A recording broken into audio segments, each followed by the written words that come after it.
who sent me these terrible, terrible shows.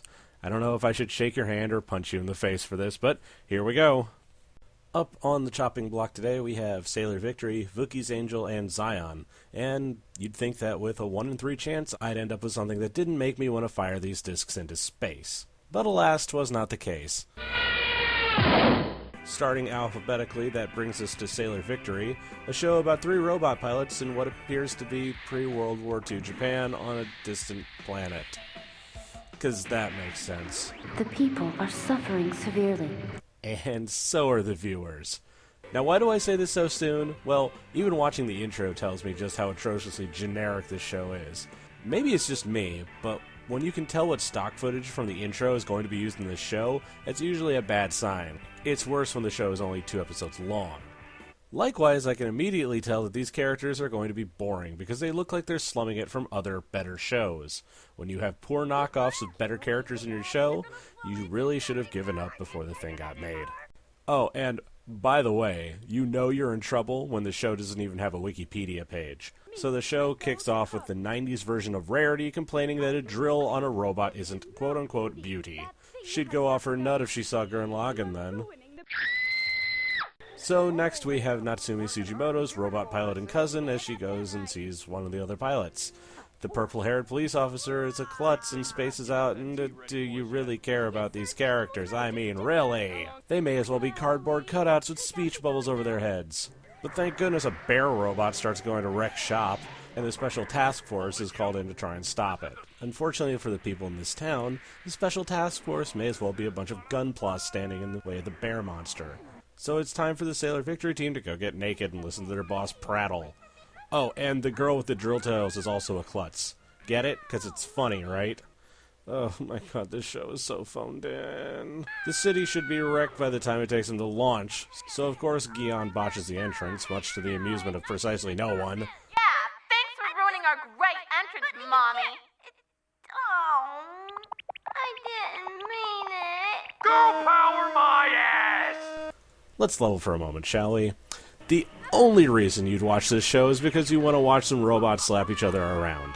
And Zaion is so bad at that they have to replace her with a robot. They put a robot inside of another robot. Help her first. Why didn't they just do that from the start? And why doesn't she have any pants on? I'd like to go home now. Me too. Yeah, me too, lady.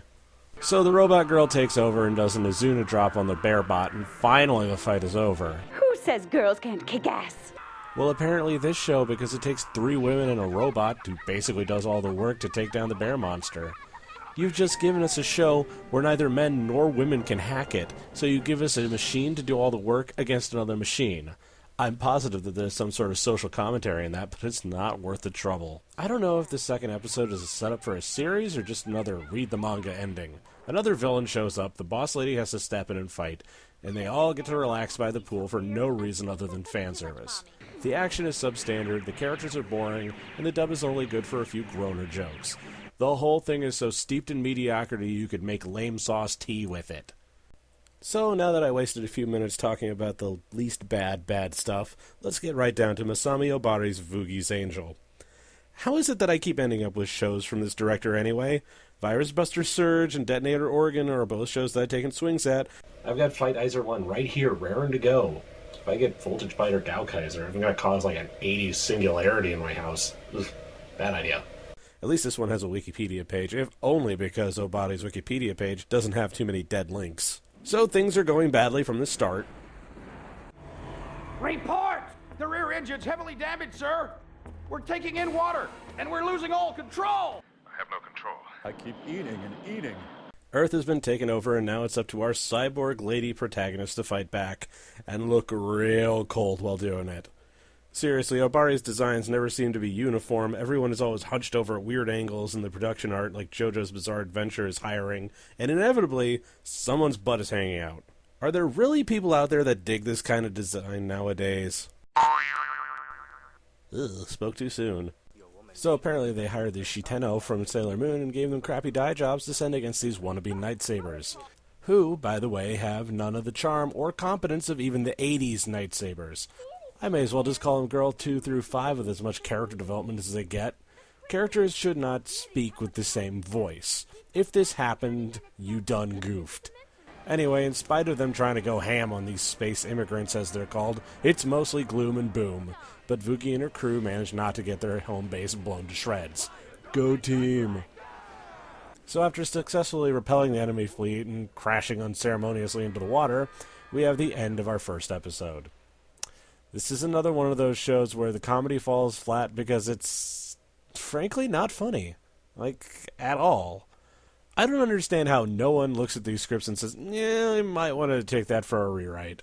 When the time comes, we'll die together. Meyer, no dying aloud! Get with the program, come on! Life good, death bad. Got it! Because I can usually tell when something is funny or not. I mean, probably. But yes, now it's time for episode 2, where it's shown that the angels are hilarious screw-ups who have wild and crazy personalities and don't fit into military command structures. But right in the middle of the goofiness, somebody decided to pull the tragedy lever and send this train careening out. You see, the angels are all cyborgs, which is why they're somehow better than regular soldiers, I suppose. To date, we've seen one of them be competent and the others flail about uselessly. And in a more competent show, this would be a large point of contention and existential crisis for the characters. In Voogie's Angel? Well, that would take away from the laser fire. But of course, they benched their best players in this fight because reasons? I never understand this, but it crops up all the time. If there's fighting to be done, some stupid captain makes the call to keep the toughest characters out of the fight. That's beyond stupid. It's poor writing. Anyway, their next mission is assaulting an enemy base, but Voogie has to hang back until a bunch of jet pilots get killed. This is apparently to make it seem more tragic, but it falls flatter than a token lowly. And it gets better. Thanks to their inability to do basic recon or even figure out the nature of their enemy, the angels get the crap beat out of them pretty easily. And then the baddie gloats at them for the humans screwing up the planet. This is so far beyond the pale of interesting. He plants the seed of doubt into them by saying that they'll get trashed, and then kills one of them rather horrifically. Episode 3 is one big flashback, and the angels hulk out and someone shoots a satellite cannon at them. They live, and that's unfortunate. So you want to talk about mood whiplash for a minute? When you're a garbage director, you may think that it's a good plan to go from kind of unfunny slapstick to drama and murder without much of a shift in gear. It's like driving a manual transmission. If you shift gears too suddenly, you're going to screw up your transmission, and if your transmission goes out, you'll have to get towed, and most likely your show will end up in the junkyard. What I'm saying is I'm the mechanic, and this show is totaled. Excuse me? Finally, Zaion, I wish you were here. More like I wish you weren't made. This thing is a hot mess from top to bottom. The least of the show's sins is that it's in widescreen, but the DVD isn't. So the plot of this one is that some sort of virus is turning people into monsters like Resident Evil, and so they sent these Guyver knockoffs to go in and fight them. Except apparently they're all rubbish at it because they keep getting killed. And much like in Pacific Rim, where no one wanted to fund literally the only thing keeping humanity from getting turned into monster kibble, no one wants to fund or back up the soldiers. I don't think I can possibly make that sound any less intelligent. The only thing that is keeping the general population alive is the Noah soldiers who get killed faster than they can be replaced, but no one wants to step up and take measures to isolate the areas.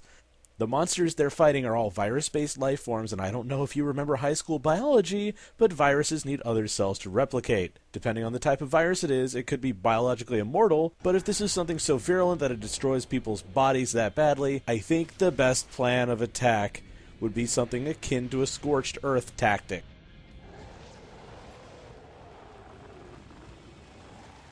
Anyway, Yuji is a Noah soldier and Ai is their secret weapon. Yuji is one of the few remaining Noah worth a damn because their high command doesn't give them the weapons or train them well enough to get anything accomplished. This should be the blackest of black comedy, but they play it completely straight. So yeah, these teams spend most of their times getting face by monsters, culminating in a whole unit nearly getting wiped out by the virus when it blows up a hospital and turns into a Gonkzilla. That's when they call in Ai to turn into crappy CG and hug the monster to death. I wish I could make this up. But hey, no one seems to know about it because the giant monster hug fight was too well covered up. And that's episode 1. The main thrust of the plot is that Yuji and Ai have a budding romance while the world falls to crap all around them. The problem is that neither one of these characters are interesting enough to carry the damn show. Yuji is about as interesting as a glass of water, and Ai just flat out doesn't have a personality. The whole thing is just more gloom, doom, and boom. Now, there's nothing wrong with making a dark world to have to get through, but you have to have characters that are worth watching through your overblown and overcomplicated world. The CG in this show looks like they used an N64 to make it. It lacks any consistency, and the only saving grace is that the music isn't awful. And thank goodness it's only 4 episodes long. I don't know about you folks, but I get it. Life is hard. Life is dark. It's got a lot of nasty crap in it. People are routinely awful to each other for reasons that seem stupid. Why does it keep showing up in my entertainment too? Not that dark and gritty stories don't need to be written, but it seems like people have forgotten that there can be good stories too. And it seems especially bad lately when all the light and fluffy shows are either so stupidly pervy that they're obnoxious, or so completely inoffensive that it's pointless. I refuse to believe that this is as good as it gets, or that there's nothing better out there. Lucky for you folks, I'm the one taking the hit so you guys can avoid it, right? So with that in mind, I will keep my constant vigil against bad anime, and hopefully I'll manage to look at something worth watching soon enough. Though, to be perfectly honest, I'm not holding my breath.